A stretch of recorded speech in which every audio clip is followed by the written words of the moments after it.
1963-yil mart oyi. Amerika Qo'shma Shtatlarining Arizona shtati.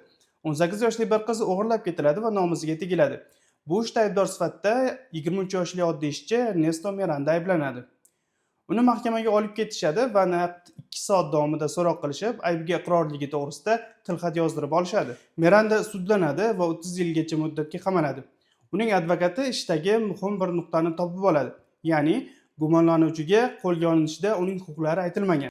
Ish AQSh Oliy sudigacha yetib boradi va 1966-yilda sudya Errol Warren butun dunyo politsiyasini shokka tushirgan hukmni o'qiydi.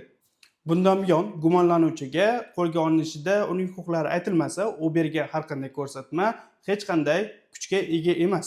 Shunday qilib, o'sha mashhur Miranda qoidalari tug'iladi. Siz sukut saqlash huquqiga egasiz. Advokat olishingiz mumkin. Hozir berayotgan ko'rsatmalaringiz sudda o'zingizga qarshi ishlatilishi mumkin. Taqdirda o'yinini qarangki, 1976-yilda Miranda bardagi mushtlashuvda pichoqlab o'ldiriladi va gumonlanuvchiga ham politsiya Miranda qoidalarini o'qib beradi. Bundan foydalangan gumonlanuvchi o'sha yerda miq etmaydi va oxir-oqibat oqlanadi. Sizningcha bu qoidalar nima uchun kiritilgan? Fikrlaringizni izohlarda kutaman.